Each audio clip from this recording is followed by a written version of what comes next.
आप सभी को नमस्ते।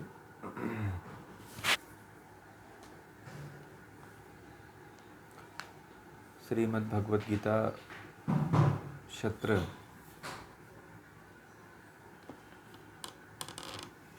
प्रारंभ कर रहे हैं और आज जो है कैसे आत्मोद्धार करें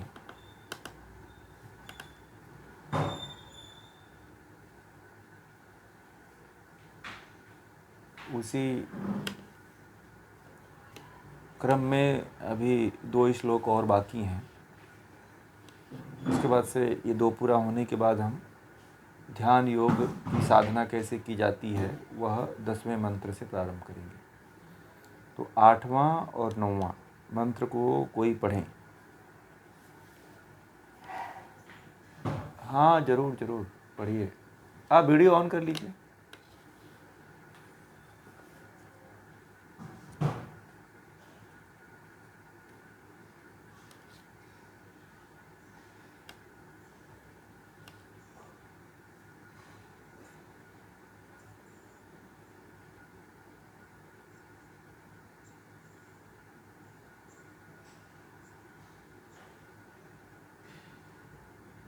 बहुत अच्छा।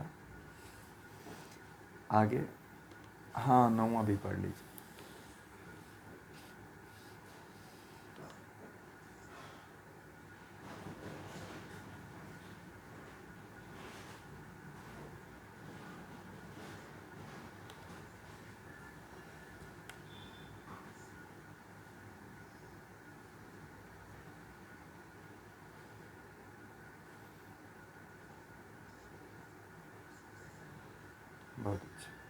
बहुत अच्छा आपने पढ़ा है। कल उन्होंने भी पढ़ा था, शमीरा जी ने, और आपने भी बहुत अच्छा पढ़ा। ऐसे ही आप सभी लोगों को पढ़ना है और बड़े ही लयबद्ध तरीके से स्पष्ट रूप से इन्होंने पढ़ा है। और देखिए इस तरह से सबको अवसर मिलेगा तो सभी के भीतर की जो प्रतिभा है और सभी के अंदर जो कला है वो भर करके आएगी और आप लोग एक्टिव हो जाओगे गीता को पढ़ने में, समझने में। इस तरह से सभी को अवसर मिलेगा पढ़ने का। तो इन लोगों से सीखें। देखिए आपका नाम जिम्मी है ना, जिम्मी पारेख है?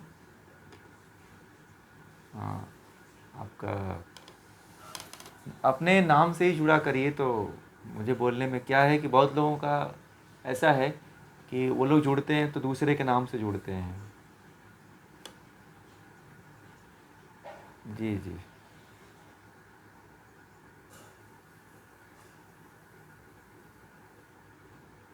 चलिए ठीक है। जो भी आप लोग इस अच्छा अच्छा, तो ये इसी नाम से जो आप लोगों का स्क्रीन पे नाम आता है इसी नाम से संबोधन किया जाएगा। तो अब हम चलते हैं कल का आत्मोद्धार। इन्होंने 2 श्लोकों को पढ़ा बहुत ही अच्छी तरीके से। तो हम इसके अब अर्थ और व्याख्या की तरफ पहुंचते हैं। तो 8वें श्लोक में भगवान श्री कृष्ण अर्जुन से कहते हैं कि आप सभी लोगों के पास पुस्तक है कि जिसका अंतःकरण ज्ञान विज्ञान से तृप्त है, जिसकी स्थिति विकार रहित है, जिसकी इंद्रियां भली भांति जीती हुई हैं और जिसके लिए मिट्टी, पत्थर और सुवर्ण समान हैं, वह योगी युक्त अर्थात भगवत प्राप्त है, ऐसे कहा जाता है। यानी कि जिसकी आत्मा ज्ञान तथा विज्ञान से तृप्त है। कौन व्यक्ति मुक्त हो सकता है? जिसकी आत्मा ज्ञान से और विज्ञान से, विशेष ज्ञान से, ठीक है। ये ज्ञान जो आप लोग ले रहे हो ये तो ज्ञान है ही है, परंतु एक विशेष ज्ञान होता है जो साधना करने के बाद प्राप्त होता है। आप लोगों को पता है कि एक विज्ञान भी होता है, एक विशेष ज्ञान भी होता है, विशिष्ट ज्ञान, ठीक है, जो आप अनुभूत करके प्राप्त करते हो, साधना करने के बाद प्राप्त करते हो।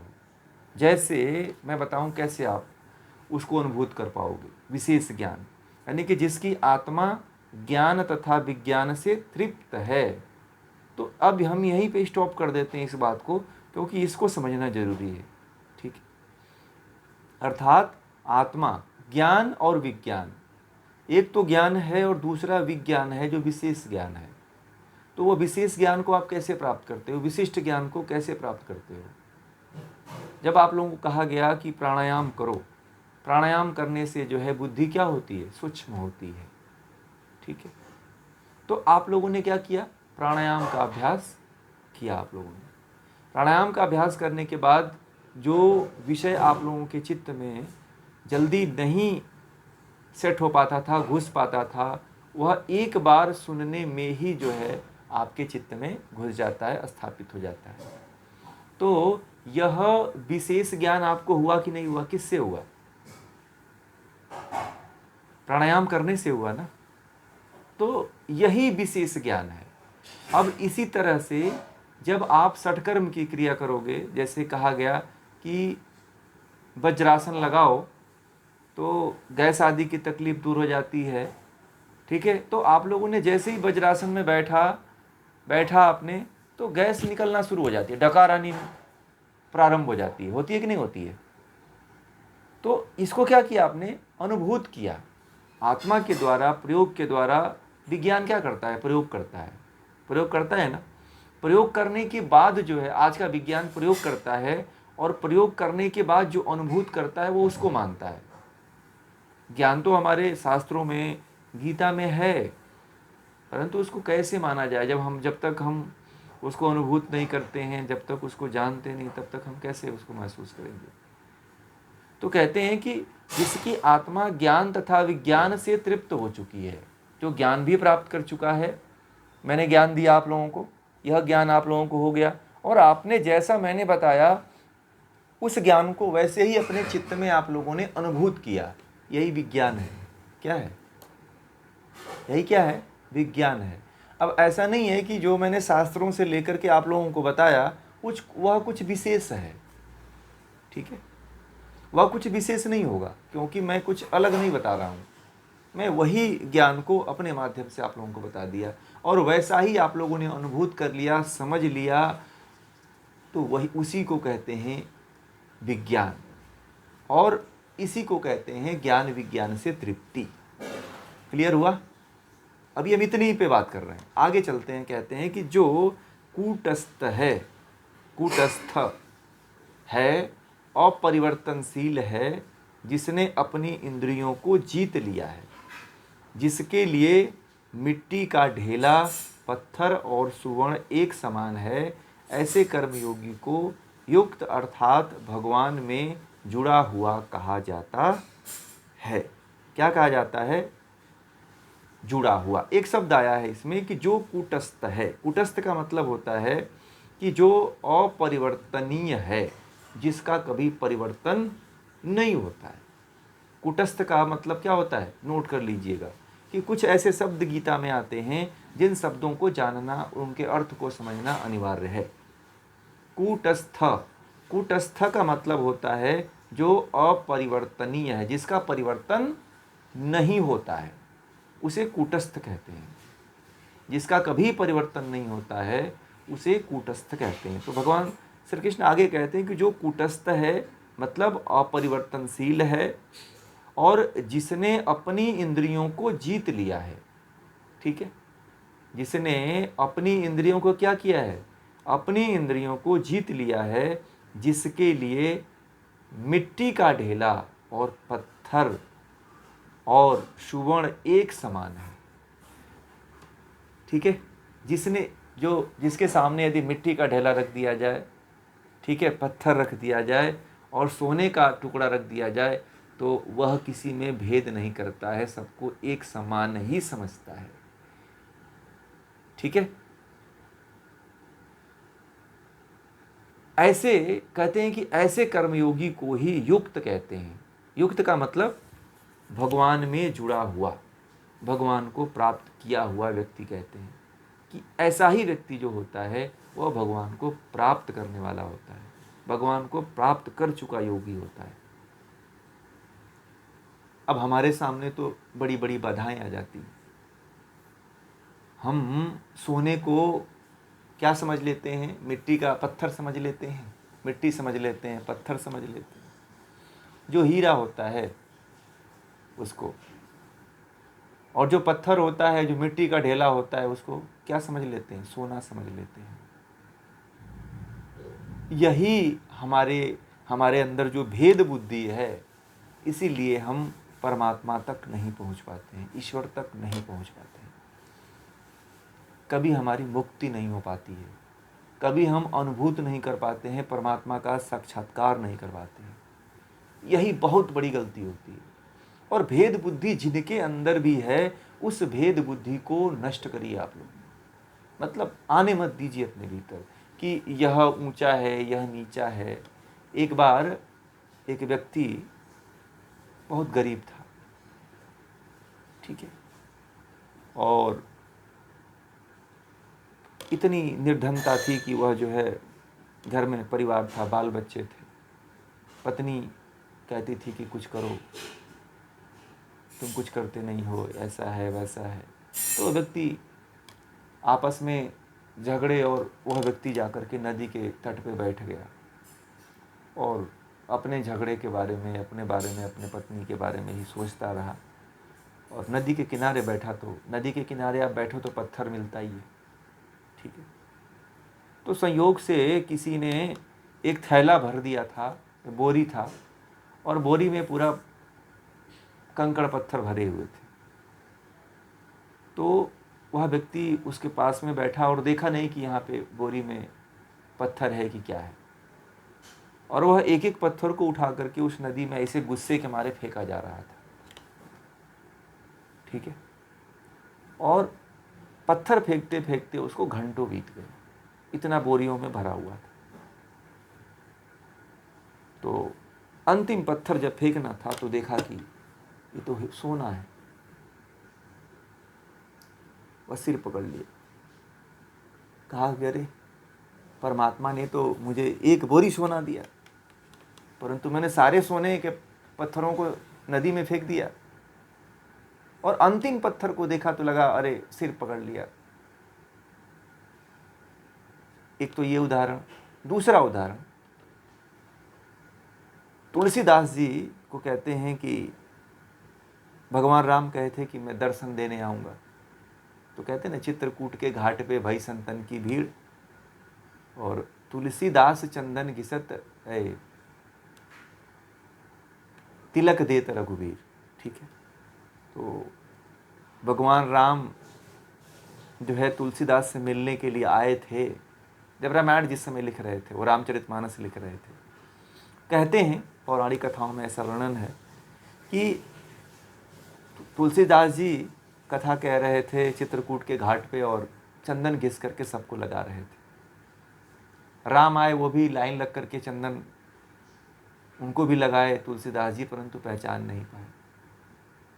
क्यों? क्योंकि समदृष्टि नहीं थी।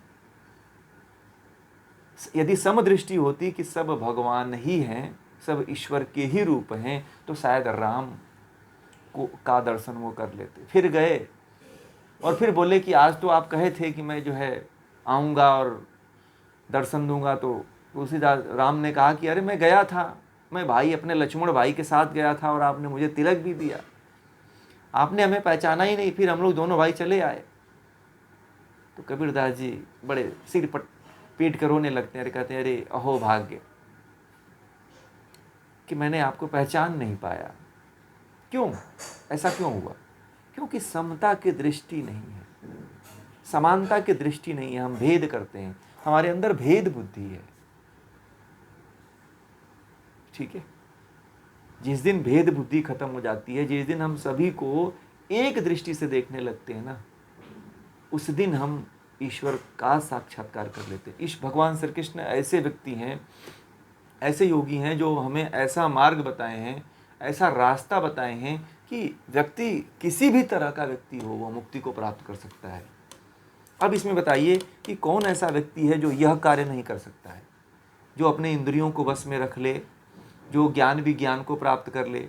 ज्ञान विज्ञान आप लोग प्राप्त कर ही रहे हो रहे हो कि नहीं हो रहे हो, और उसके बाद इंद्रियों को भी आप लोग बस में कर रहे हो, और फिर जो है चाहे मिट्टी हो, चाहे पत्थर हो, चाहे ढेला हो, बस एक ही काम करना है कि सब में समान दृष्टि रख देना है। और जिस दिन आपने समान दृष्टि रख दिया, चाहे जानवर हो, चाहे मनुष्य हो, चाहे स्त्री हो, चाहे पुरुष हो, एक दृष्टि यदि आपके अंदर जिस दिन बन गई, उस दिन आप परमात्मा के प्रिय हो जाते हो। यानी कि परमात्मा को जानने वाले हो जाते हो, ईश्वर को जानने वाले हो जाते हो। ये बड़ा ही महत्वपूर्ण सूत्र है। ठीक है, चाहे आप कोई निर्जीव प्राणी हो, चाहे पत्थर हो। अब देखिए, भगवान श्री कृष्ण ने तो यहाँ तक कह डाला कि मिट्टी का ढेला हो, पत्थर हो, या सोने का पत्थर हो, ये टुकड़ा हो, उसमें भी समान दृष्टि रखो आप। पता नहीं कि कौन से पत्थर में भगवान चले आए। एक रसखान कवि हुए हैं, पता है आप लोगों को? एक रसखान हिंदी के कवि हुए हैं, कहते हैं कि पाहन हो तो वहीं गिरी को जो मानुष हो तो वहीं रस खाना, बसो ब्रज गोकुल गाँव के ग्वारन। पाहन हो तो वहीं गिरी को जो धरो छत्र पुरंदर। यानी कि कहते हैं कि यदि मेरा अगला जन्म पत्थर के रूप में भी हो ना, तो वहीं पे हो जिस पत्थर को भगवान श्री कृष्ण जो है अंगुली पे उठाए थे। ऐसे कवि हुए हैं हिंदी के, पढ़ेंगे कवियों में तो ऐसे ऐसे कवि हुए हैं जो ऐसी ऐसी बातें लिखे हुए हैं कि यदि पत्थर भी हो जाऊं ना, तो देखिए इसका मतलब कि पत्थर की जो बात कहता है, तो पत्थर में भी आपको समान दृष्टि रखनी है। इतना आप नाजुक हो जाइए, इतने कोमल हो जाइए कि परमात्मा आपकी कोमलता को देख करके आपके पास नज़दीकियाँ बना ले। बच्चे के अंदर देखते हैं कितनी कोमलता होती है। आप लोग जितना हार्ड हो गए हो ना, इसीलिए परमात्मा आप लोगों के पास नहीं आता है।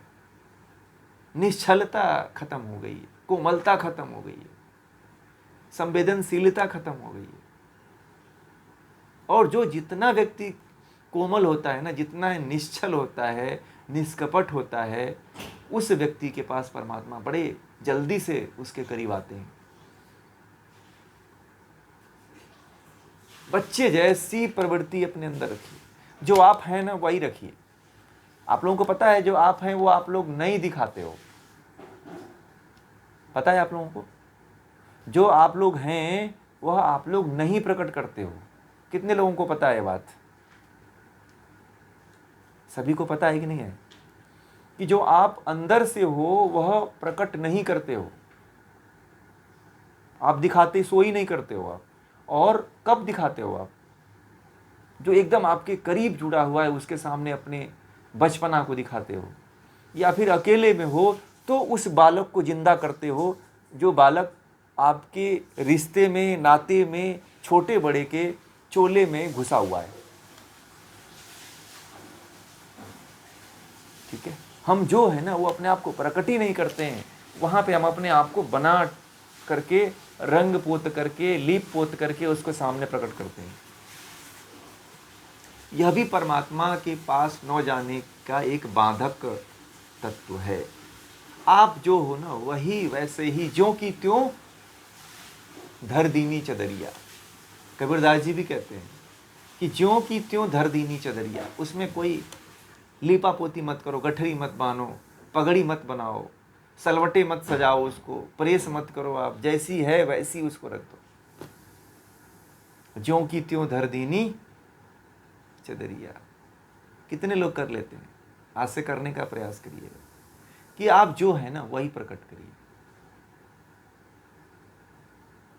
ये बड़ा ही महत्वपूर्ण विषय है, नोट कर लीजिए इसको कि हमें आज का जो प्रयोग है वह यही है कि हमें चाहे मिट्टी का ढेला हो, चाहे पत्थर हो, चाहे सोने का टुकड़ा क्यों न हो, सभी में समान दृष्टि रखना है।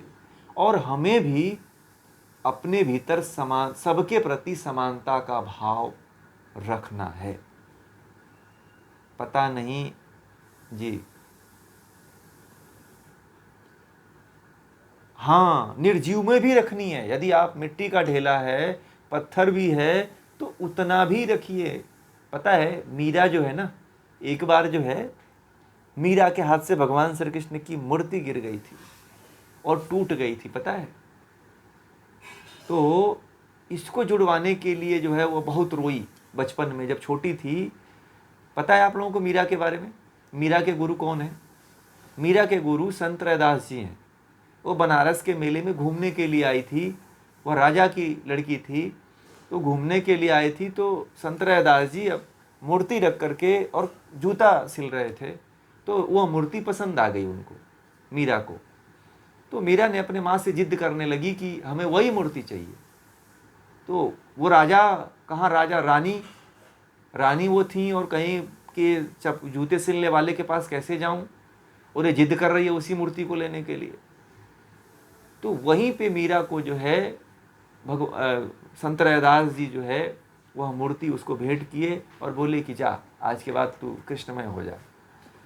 और इसी मूल मंत्र को लेकर के मीरा जो है अपने गुरु संत रैदास के सानिध्य में रहने लगी। और एक बार क्या हुआ कि वह मूर्ति टूट गई, बड़ी रोई, वह छोटी थी। तो बोली कि नहीं, मेरे कृष्ण का हाथ टूट गया है, इसे ले चलना पड़ेगा गुरु के पास, वही बनाएगा, नहीं तो बनेगा नहीं। तो उनके घर वालों ने जो है रथ आदि की व्यवस्था किया, मीरा को बैठाया, सैनिकों को बैठाया, सेविकाओं को बैठाया और संत रैदास के पास लेकर के, और बोले कि आप ही इसको जोड़ पाओगे, इस मूर्ति को।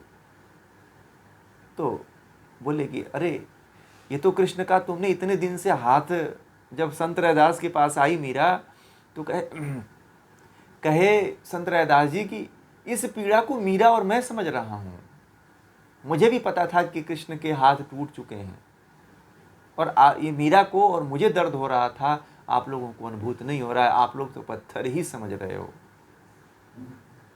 ठीक है, आप लोग तो इसे क्या समझ रहे हो कि ये तो पत्थर है, टूट गया होगा, परंतु ये हमको पता चल रहा है, हमारी पीड़ा हो रही, जितना कृष्ण को दर्द हो रहा है उतना हमें भी दर्द हो रहा है। तो उस समय चूना मंगाए, चूना आदि मंगा करके उसको जब तक जोड़े नहीं तब तक संत रैदास भी रोते रहे और मीरा भी रोती रही। कहे कि इतना जितना कष्ट मेरे कृष्ण को हो रहा है उतना ही कष्ट हमें भी हो रहा है। लिखने वाले लिखते हैं कि जैसे मीरा रो रही थी वैसे संत रैदास कोमल हृदय से रो रहे थे। तो बच्चा जो अपना मूल है, जो अपनी वास्तविकता है, उसको कभी गायब मत होने दीजिए। इतना बड़ा मत होइए कि आपका अपना अस्तित्व आपसे बहुत दूर चला जाए, चाहे उम्र में, चाहे रिश्ते में, चाहे पद में, चाहे किसी भी चीज।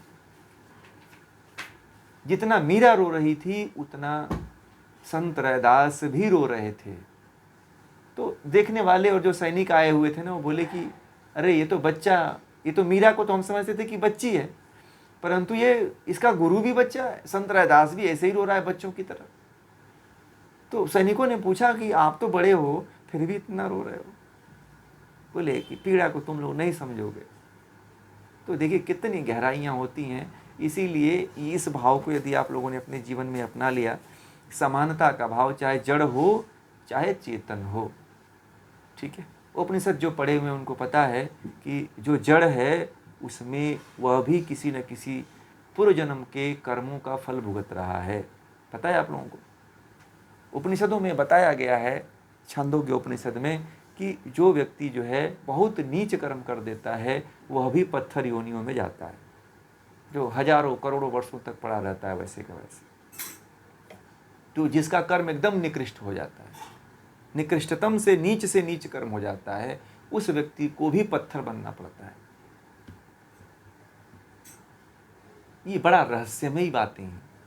जैसे जैसे आध्यात्म में आप लोग घुसोगे वैसे वैसे जीवन की सत्यता और रहस्य का खुलासा होता चला जाएगा।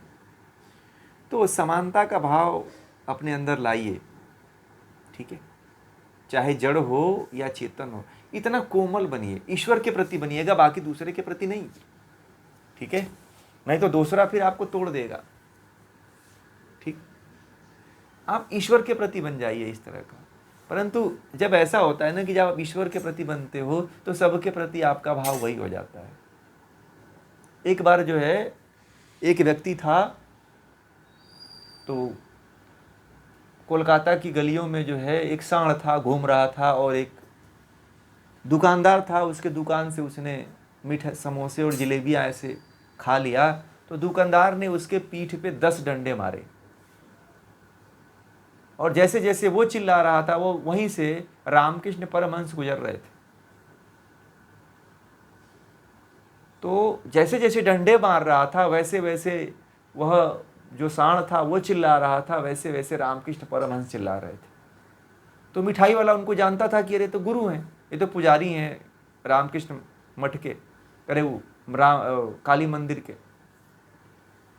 तो ये देख करके बड़ा आश्चर्यचकित हो गया कि अरे मैं इसको मार रहा हूं और ये चिल्ला रहे हैं। तो जाकर के वो दुकान वाले ने पूछा कि मैं तो बैल को मार रहा था और आप क्यों चिल्ला रहे थे? बोले कि ऐसे चद्दर लपेटे हुए थे रामकृष्ण परमहंस। बोले कि मेरा पीठ देख ले तू मुझे कितने डंडे मारे हैं। ठीक है, तो जितने डंडा मारा था, जितने भी पीठ पे उसके दाग लगे हुए थे, सारे डंडे के दाग जो है रामकृष्ण परमहंस के पीठ पे दिखाई दिए, और वैसे ही खून के छाले पड़ गए थे। तो जब शारदा माँ के पास गए तो बोले कि हल्दी लेकर के आ जा। बोले ये कैसे हुआ, कौन आपको मार दिया? बोले मुझको कोई नहीं मारा, जो गली में घूमता हुआ सांड है उसको मार रहा था किसी व्यक्ति ने, और उसकी पीड़ा मुझे देखी नहीं गई, और सारे चोट को मेरे ऊपर आ गई। इतनी निश्चलता, इतनी कोमलता, और वही व्यक्ति भक्ति कर सकता है। इतना यदि जिसके अंदर समर्पण आ जाए तो समझना आपका जीवन सार्थक है। आप तो अपने जीवन को इतना बाहरी विषयों से मिक्स कर दिए हो ना आप लोग, कि बड़ा मेहनत करना पड़ेगा उस स्तर तक पहुंचने के लिए। बड़े मिलावटें आ गई, बड़े प्लास्टर आप पेरिस लगा दिए हो आप लोगों ने। क्या बोलते हैं, कौन कौन सा पेंट करवाते हो आप लोग, वह पूरे शरीर पे लग चुका है, कभी छूटने वाला नहीं है वो। तो उस पेंट को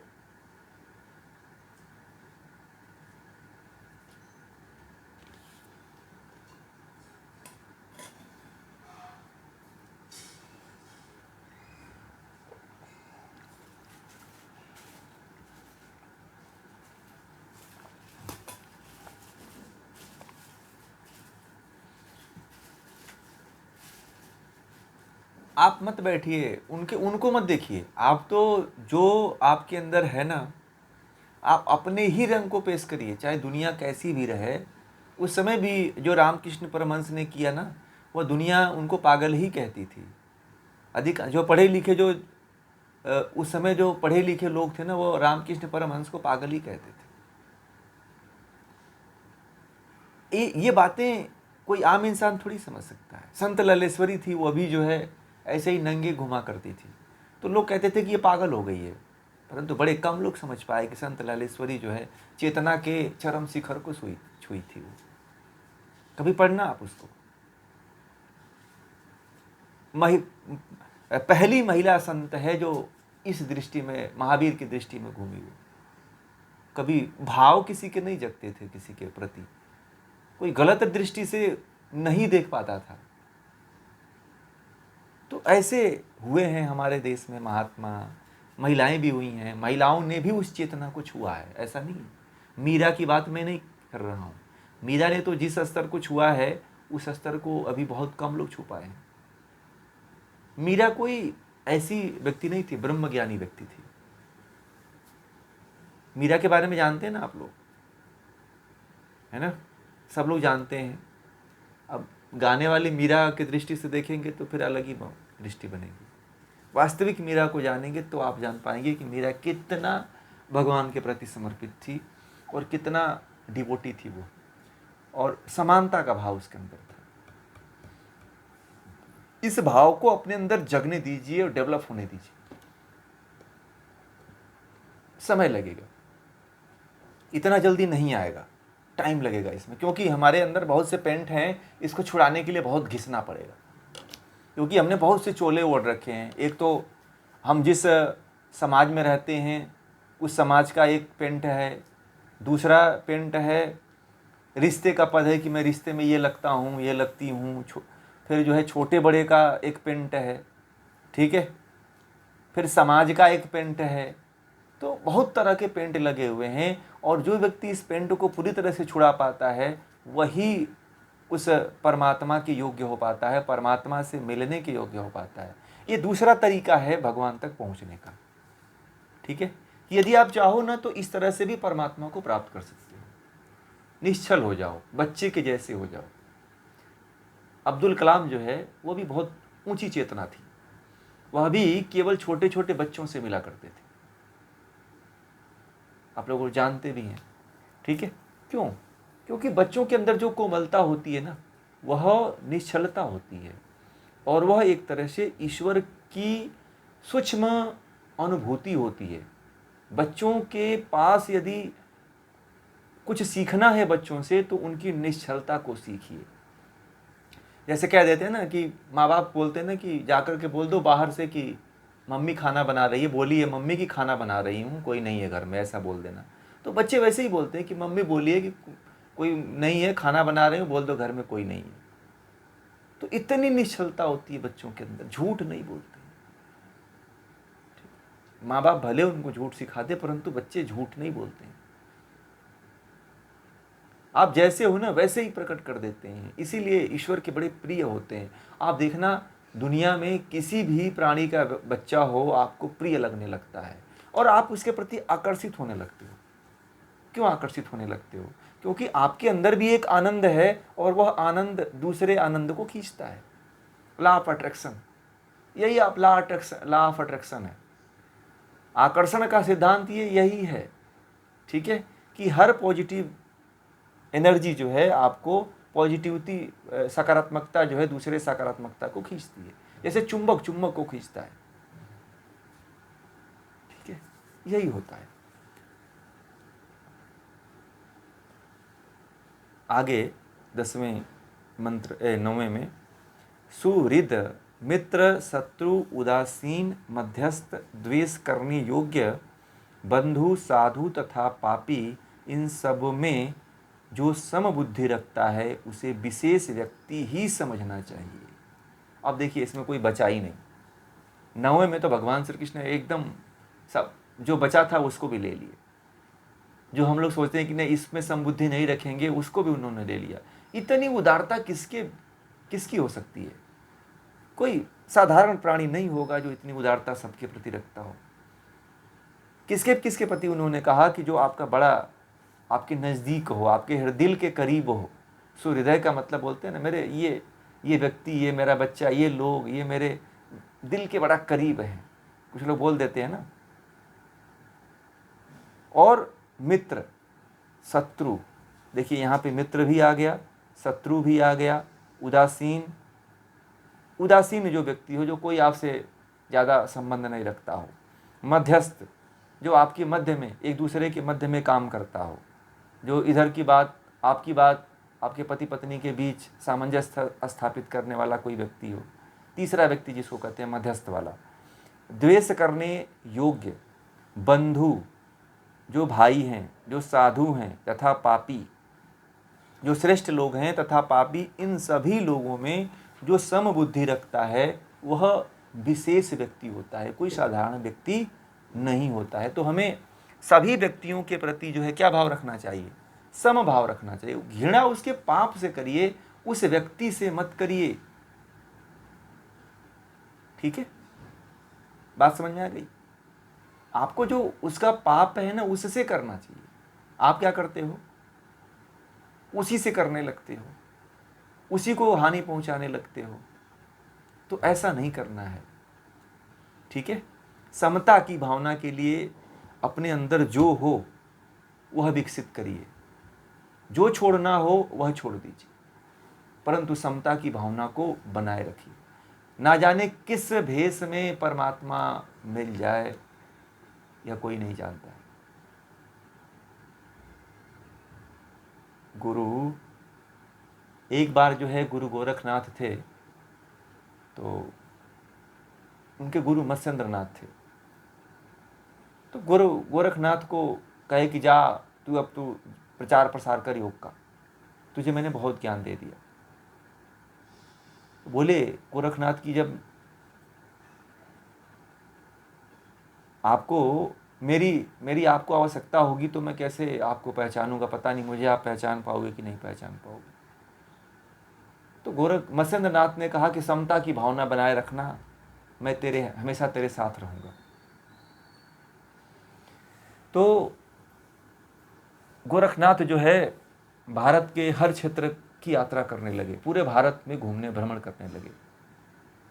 घूमते घूमते एक जगह पे रुक गए और रुकने के कारण जो है वहाँ पे जिस जगह रुके थे वहाँ पे ऐसे लोग थे जो बड़े स्वार्थी किस्म के लोग थे, तो उनके हाथ का उनको भोजन करना पड़ गया। फिर तो उन्होंने इस चीज़ को किसी तरह हटा लिया, परंतु उनके अंदर दोष यह आ गया कि भेद बुद्धि आ गई। गोरखनाथ के अंदर भी इतना ज्ञान लेने के बाद भी उनके अंदर जो है भेद बुद्धि आ गई। तो गोरखनाथ ने कहा कि गोरखनाथ कहीं जाता है तो उसका तेज दिखाई देता है, परंतु उसका तेज अब आजकल दिखाई नहीं दे रहा है। मुझे चलना चाहिए, देखना चाहिए कि वह आखिर क्या कर रहा है। तो मत्स्येंद्र नाथ निकले और एक भेष बना करके, मत्स्येंद्र नाथ जो है एक पागल व्यक्ति का भेष बना करके उनके पास गए। तो गोरखनाथ ने कहा कि ऐसा कर, तू यहाँ से जल्दी हटा, उसको उस व्यक्ति को मत आने देना। वह व्यक्ति जो है पागल टाइप का है, वह अच्छा व्यक्ति नहीं है, उसको मेरे पास ना आने देना। और अपने गुरु के प्रति भेदभाव ला दी, और गुरु परीक्षा ले रहा था। तो रात को सोए और मत्स्येंद्र नाथ स्वप्न में आकर कहते हैं, अरे मैंने तुझे कहा था कि मैं तेरे पास आया था, मुझे तू पहचान नहीं, मुझे भगा दिया तू। बोले कि ऐसा नहीं हो सकता है। अब स्वप्न में तुरंत उठ करके बैठ गए। बोले कि गुरुदेव आए थे और उन्होंने कहा था कि मैं तेरे पास आया था, तूने मुझे भगा दिया। वो व्यक्ति को ढूंढो, जो उनके चेले चाली सब थे, उनके जो शिष्य थे वहाँ पे जहाँ पे वो रुके हुए थे। तो उनके सभी शिष्य जो उस व्यक्ति को ढूंढने लगे कि वह व्यक्ति गया कहाँ आखिर। तो वो तो मत्स्येंद्र नाथ थे, कोई खोज ही नहीं पाया। अंत में जो है फिर जो है मत्स्येंद्र नाथ जो है फिर परीक्षा लिए कि देखें अब उसके अंदर भेद बुद्धि खत्म हुई कि नहीं हुई। ठीक है, तो एक बड़ी सुंदर महिला का रूप धारण करके मत्स्येंद्र नाथ गए उसके पास, बड़ी सुंदर युवती का रूप धारण करके गए। तो ये बाल ब्रह्मचारी थे गोरखनाथ जी। तो बोले कि भाई वो युवतियों को मत हमारे बीच आने देना, ठीक है, क्योंकि इससे ब्रह्मचर्य आदि खंडित हो सकता है। ठीक है, तो उस लड़की को जो है वह मिलने के लिए गोरखनाथ के पास आ ही रही थी कि रास्ते में उनके शिष्यों ने रोक लिया और कहा कि आप नहीं मिल सकते हो, गुरुजी का ऐसा आदेश है। वह लौट गई। फिर गोरखनाथ जी सोए और फिर स्वप्न में उसके मत्स्येंद्र नाथ गुरु आए और कहे कि तू भेद बुद्धि वाला है, मैं तेरे पास बार बार आना चाहता हूँ और तू मुझे रोक दे रहा है। तो गोरखनाथ जी कहे कि नहीं, मैं आपको कहाँ रोका हूँ, मैं जो हूँ आपके लिए बदौलत हूँ और आपको मैं कैसे रोक सकता हूँ।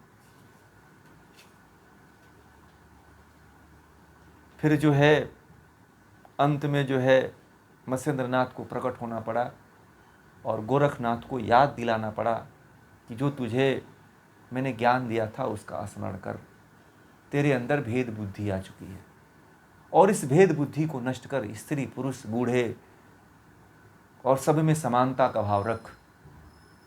तो इतना ऊंचा मत बन जा कि भेद बुद्धि, चाहे स्त्री हो चाहे पुरुष हो, सब में समान भाव रखना। गोरखनाथ चरणों पे गिर पड़े मत्स्येंद्र नाथ के, कहे कि बहुत बड़ा महापाप हो गया, इसका प्रायश्चित मुझे करना पड़ेगा। और कहते हैं कि गोरखनाथ की तपस्या बहुत पीछे चले गए वो, इस कारण जो है भेद बुद्धि के कारण जो है। तो भेद बुद्धि जो है यदि आप लोगों के भीतर भी है तो उसको नष्ट करने का प्रयास करिए। भेद बुद्धि इसको कहते हैं कि दो चश्मे से देखना। आजकल के संत हैं ना जो महिलाओं से बड़ा दूरी बना के चलते हैं कि महिलाएं नहीं टच होनी चाहिए, महिलाएं सामने नहीं पढ़नी चाहिए। आप जिस महिला के तन से जन्म लिए हो उसी से आप अपना डिफेंस कर रहे हो, यानी कि पहले डरे हुए हो तुम, यानी कि तुम्हारे अंदर पहले से वो भाव है, इस कारण इसके प्रति ऐसा भाव रख रहे हो। ऐसा भाव रखो ही ना। जब भेद बुद्धि रखने वाला संत कैसे हो सकता है, आप लोग बताओ, गुरु कैसे हो सकता है? जो स्त्री और पुरुष में भगवान श्री कृष्ण ने तो यहां कर दिया कि पत्थर और मिट्टी के ढेले तक में भेद नहीं करना। तो यदि कोई इंसान है, भले वह गंदा है, कुचैला है, स्त्री है, पुरुष है, उसके भीतर यदि आप इस तरह की भेद बुद्धि रखते हो तो आप योगी नहीं हो।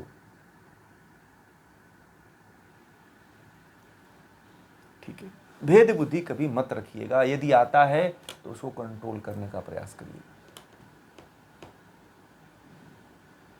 ठीक है,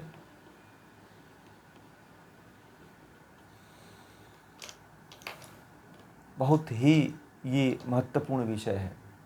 और आज के बाद आप लोग ये नोट कर लें कि अपना शत्रु भी हो ना, तो शत्रु में भी, मित्र में भी, हम लोग मित्र के साथ भी इतने घुल मिल जाते हैं कि मित्र के साथ भी वैसा व्यवहार नहीं कर पाते हैं जैसा हमें करना चाहिए।